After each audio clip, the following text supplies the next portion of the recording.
Alright, so this year FIFA is doing a Super Bowl style halftime show for the World Cup final for the first time ever at MetLife Stadium in New Jersey on July 19th of 2026. Which is honestly crazy to me because why haven't we been doing a World Cup final Super Bowl style halftime show until now?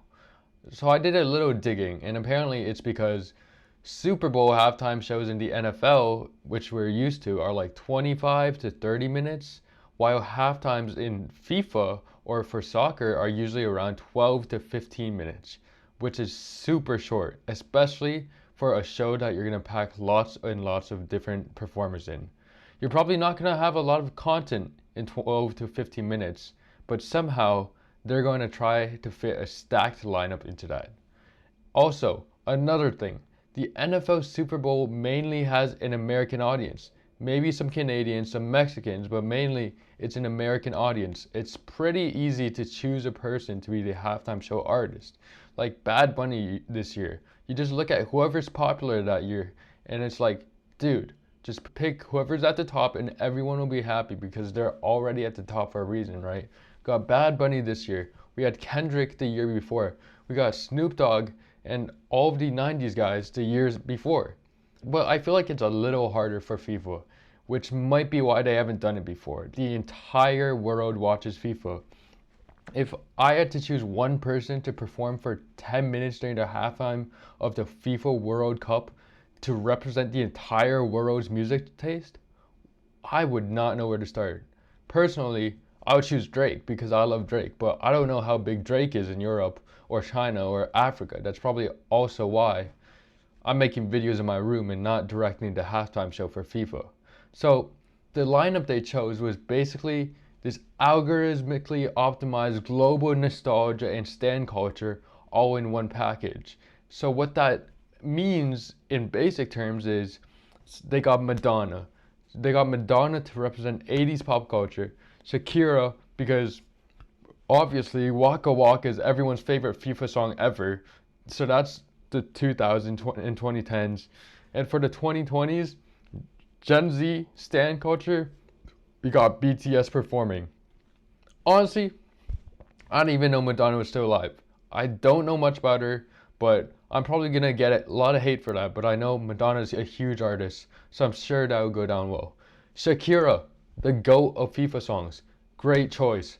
BTS, I mean, I guess there's a lot of fans for BTS, right? They talked at the UN, so I'm sure people will watch. It's kind of crazy to me, though, that this is based in North America and you're not really getting American artists.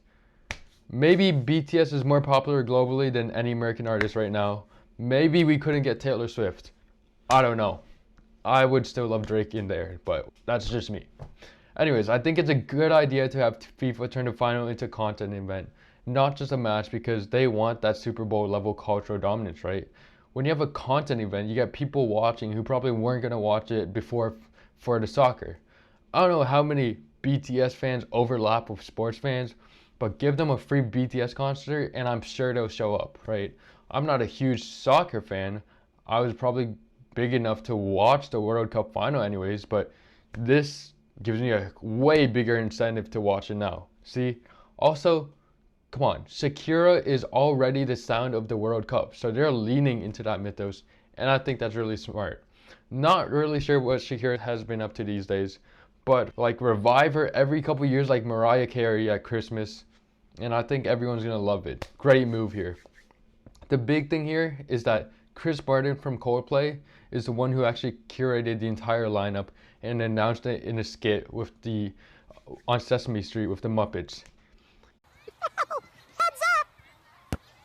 Whoa! Wow! Elmo! Nice catch, Mr. Chris! But you don't play football with your hands, Oh, that's what I was doing wrong. right? Elmo, I need to ask your help with something. Elmo's always happy to help. Well, this year, for the first time, there's a halftime show at the World Cup final. Yeah, No, a Yeah. halftime show? yeah, halftime show. A halftime show? A halftime show. Wow! What's a halftime show? Well, I'm glad you asked. It's where people get together and there's singing and there's dancing and there's music, and it's a chance to show how amazing all different kinds of humans are. Oh, and monsters too, right? Yeah, monsters, aliens, it's one big family, really. and we get to raise some money for children's education. Well, how can Elmo help? Oh, Elmo knows. Mr. Chris wants some singing lessons, right? Well, I definitely need some singing lessons from you, and I'd love that. But what I'd really like to ask is if you could help try and find some giant stars to be part of the show. How about Madonna? Yeah, Elmo loves Madonna. That is a fantastic idea. Thank you. What about BTS? Butter, me favorite song. And cookie ingredient. That's a brilliant idea. The only thing is, how do we get hold of BTS? Wait, who's on the phone, Elmo? BTS. Elmo has him on speed dial. Hey Elmo, hey Chris, hey Cookie. V, RM, Sugar, J-Hope, Jimin, Jungkook, and Jin. Elmo and I were wondering if you guys might want to join us on July 19th. We'll be there, Chris, for sure. Thank you so much. Okay. We just need one more big star. Did someone say big star? I'd be happy to help. Gee, who are you thinking of, Piggy? Moi, obviously. This whole show's gonna be about me. Good grief. But this show is more about we than me. I mean, it's about togetherness, really. Well, I love togetherness, yeah. As long as I don't have to share a dressing room. Oh, Chris. Yes, come. Will the show have any surprises? Absolutely. Surprise! Animal. what? Shakira. I mean, we can dream Shakira. Shakira, I mean, I'm sure she's just way too busy Shakira's to in and she's bringing cookies. Wow. Cookies. Shakira. Cookies. Shakira. Can you believe it? They're doing a halftime show during the World Cup final. That doesn't sound half bad. Well, it doesn't sound half good either. Hey, Statler and Waldorf, you guys are invited too. Everyone's invited, right? Yeah. Sure, why Okay, not? so let's go. All right, Animal, take it away. Ah! Madonna! Shakira! BTS!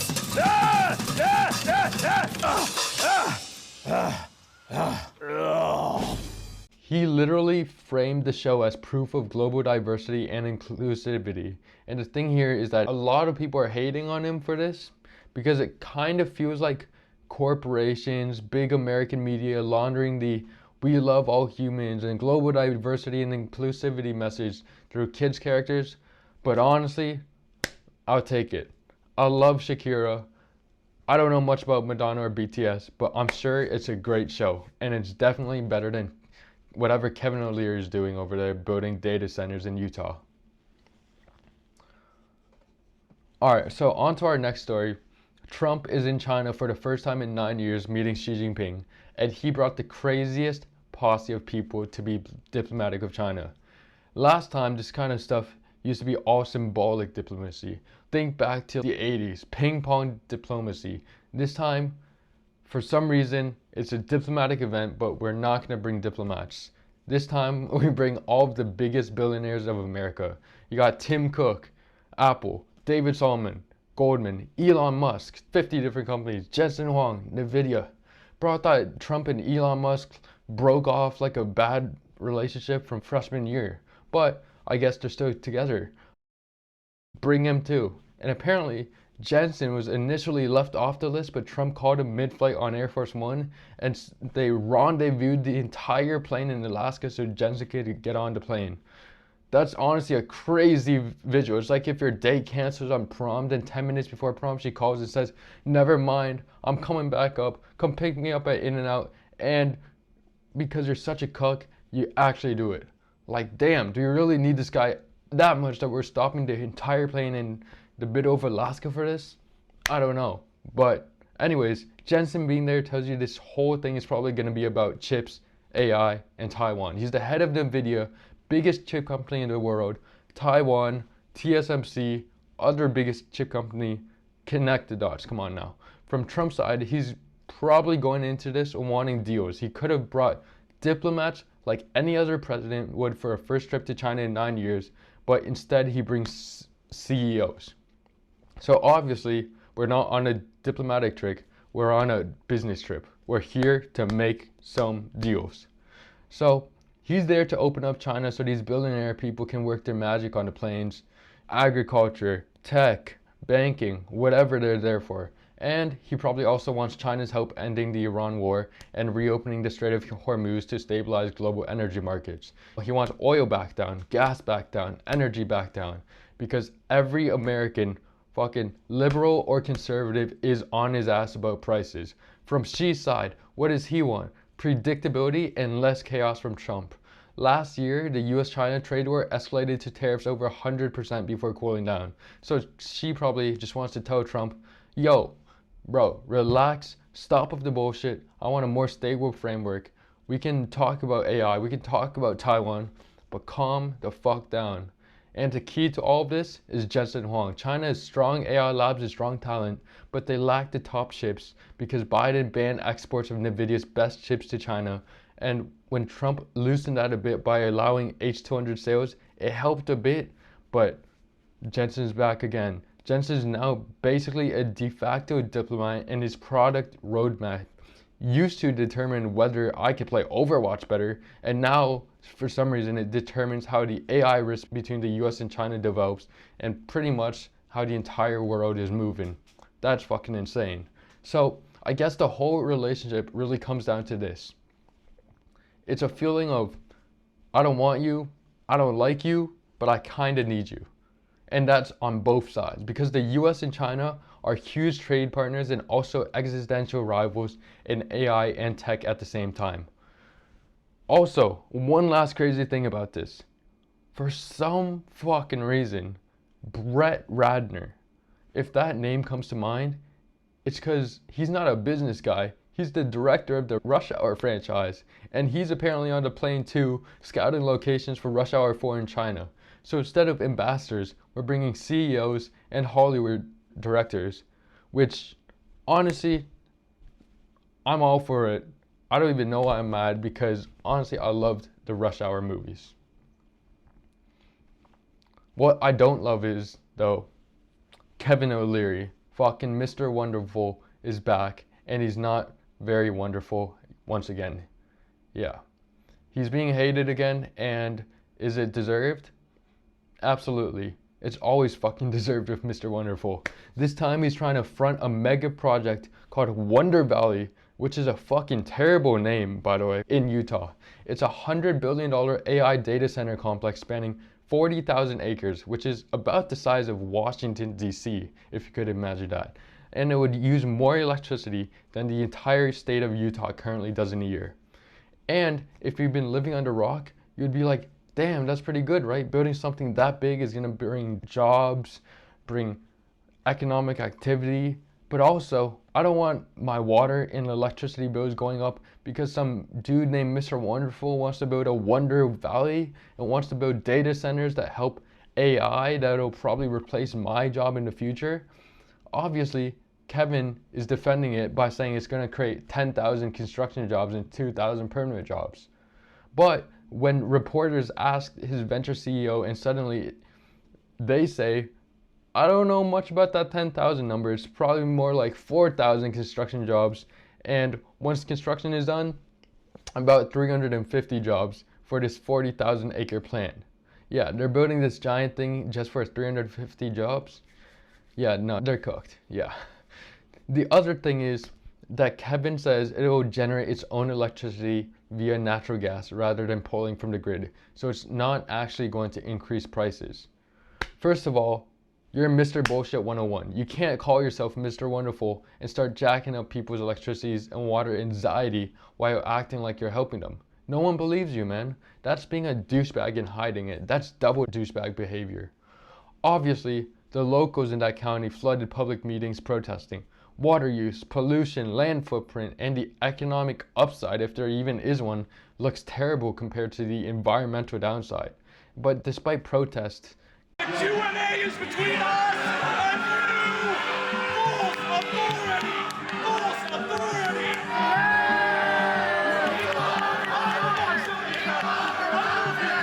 county commissioners approved it, and residents immediately filed a referendum to overturn the decision. Utah is probably most known though for the Great Salt Lake, and the lake has already lost 73% of its water and 60% of its surface area, hitting record lows in 2022. So yeah, when Kevin O'Leary comes in with some gigantic AI project that could put more pressure on resources, obviously people are gonna lose their minds. At the end of the day, I get it though. When there's a gold rush, you sell the pickaxes. But Kevin, this ain't a gold rush for you. You're 10 gold rushes in. You're already rich enough. Let's stop trying to take over Utah. Our next story also has to do with data center shit. In Silicon Valley, there's a new way of tracking workers, and this time it's worse than ever because companies are measuring your progress by how many AI tokens or credits you use. Some employees are token maxing to gain internal AI usage metrics by burning as many model tokens as possible to make it look like they use AI a lot. A token here, if you don't know, is basically like a chunk of text, and more tokens used means more compute consumed. So what companies are doing is setting these weekly AI adoption targets or internal leaderboards where you can compete against your fellow coworkers to see who uses AI the most. And add on cultural pressure to use AI as much as humanly possible. Employees then use internal tools to scrape their emails, scrape Slack, generate pointless prompts, and basically jerk off those tokens so it looks like they're doing productive work, because that's what the company tells them what matters, right? But Amazon says token usage won't directly affect performance reviews. But who actually believes that? If you work at Amazon, you're constantly under performance review anyways. So of course employees are going to assume their managers are watching everything. The real thing here that we should be looking at though is what's called Goodhart's law. Once a measure becomes a target, it stops being a good measure. That's exactly what's happening, guys. Firms wanted people to use AI more, but instead of getting better workflows, they got noise and bullshit. People started optimizing for the metric rather than actual productivity. It's like telling people they need to walk 10,000 steps a day to be healthy. But what actually happens is once they hit 10,000, they just stop walking. The metric becomes the goal instead of the underlying outcome. Same thing here. Once the company says use AI more and we'll track it, people use AI more, but after a certain point, there's nothing to do with the AI, so they just start doing bullshit because the numbers matter more than the work. The really crazy part here is that this is all spurred by Jensen Huang, same guy who went to China with Trump, CEO of NVIDIA, who said he'd be deeply alarmed if a $500,000 engineer wasn't consuming at least $250,000 in AI tokens per year. And he treats token usage as a direct productivity metric. That's what got everyone using this shit, because the NVIDIA CEO said that. Which is insane that everyone's listening to him, because Jensen is the guy who makes money when everyone burns more compute. He's the gold rush pickaxe seller telling you that if you're not using enough pickaxes, you're doing something wrong. And from a macro angle, the bullshit just scales more. Inflated token usage signals inflated AI demand, right? Inflated AI demand then justifies building billions of dollars of new data centers, which then gives people like Kevin O'Leary an excuse to come out of the woodwork and build more giant bullshit projects. So once again, somehow this circles back to Kevin O'Leary. But we do have some good news though. So there's this dude named James Jimmy Childs from Mississippi. He just graduated from Loyola University New Orleans Law School at the age of 18, which is crazy in itself, making him one of the youngest law grads ever. He started law school at 15. What the fuck? What was I doing at 50? I was probably doing something stupid, trying to look cool, trying to impress some fucking freshman girl, or joining some sport I had no business being. I actually did that. I joined football for some reason. Meanwhile, this guy is starting law school. Imagine me 23 or 24 in law school and you're sitting next to a 15-year-old. What the fuck do you even talk to him about? But apparently this dude has been cracked forever. At 2 years old, he was speaking in full sentences. He finished high school at 12, got both a bachelor's and a master's by 15, became the world's youngest CPA, scored 174 on the LSAT, and graduated in the top 2% of his law class with 5 concentrations. That is insane. And yes, part of me is hating, because how do you start speaking at 2 years old and still not get top 1%? Who the hell beat this guy? Immediately after graduation, he went on a cruise, which is honestly the most 18-year-old thing ever.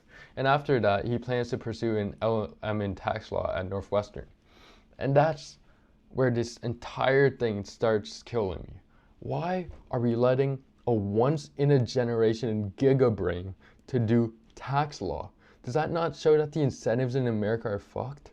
Maybe tax law is super important, I don't know, but from the outside, it really does feel like the smartest people are getting pulled into optimizing just bullshit like quantitative finance or tax law instead of building new things. What happened to Einstein discovering new physics? I don't know. But what I do know is that Einstein probably wouldn't be super happy with how Princeton looks these days. So Princeton just killed its over 100-year-old self-proctored exam honor code because AI cheating exploded. And my first reaction to it is this. Why the fuck was Princeton using self-proctored exams for 100 years in the first place? Apparently the codes date back to the late 1800s and relied on students pledging not to cheat while professors literally left the room during exams, which is insane. This is why there's such grade inflation at places like Princeton. Bro, if I had Princeton's rules, my GPA would be looking way better. The reason they're changing it now though is because there's tools like ChatGPT that have made cheating so much easier and so much harder to detect. And cases of academic dishonesty spiked after generative AI went mainstream. According to anonymous surveys, 30% of seniors admitted cheating, 28% admitted using ChatGPT when not allowed, and 45% said they knew of cheating and didn't report it.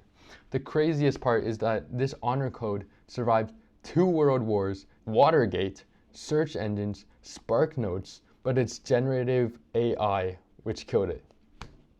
And honestly, I kind of get why students wanted it gone. Because if everyone around you is cheating and not getting caught, then by not cheating, you're basically opting into being the sucker. That's the problem. The honest minority starts getting punished. Now, people are talking about bringing proctors back, doing oral exams, and doing more handwritten exams. And, well, as someone who has been handwriting exams at Berkeley, let me just say, the solution sucks. What doesn't suck though is this. The Chicago Fire, the Major League Soccer team of Chicago, Illinois, are building a new $750 million soccer stadium in Chicago's financial district. And McDonald's bought the naming rights, so it's going to be called McDonald's Park. It's close to McDonald's HQ and it's going to include a flagship McDonald's restaurant inside.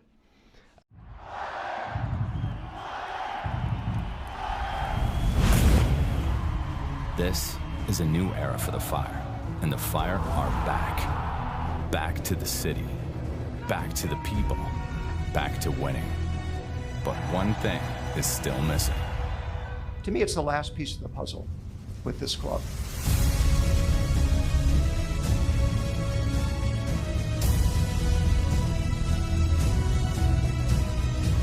A fortress by design, but open to the city. For our club, for concerts, for culture, and for our community. This stadium is more than a home for the Fire. It's a new heartbeat for the South Loop, a new cultural district, creating jobs, sparking growth, and giving Chicago its next great landmark. This isn't just a stadium. It's a promise, built in blood, sweat, and steel. A new home for our club, and a new stage for our city, and proof that in Chicago, we don't wait for the future. We build it.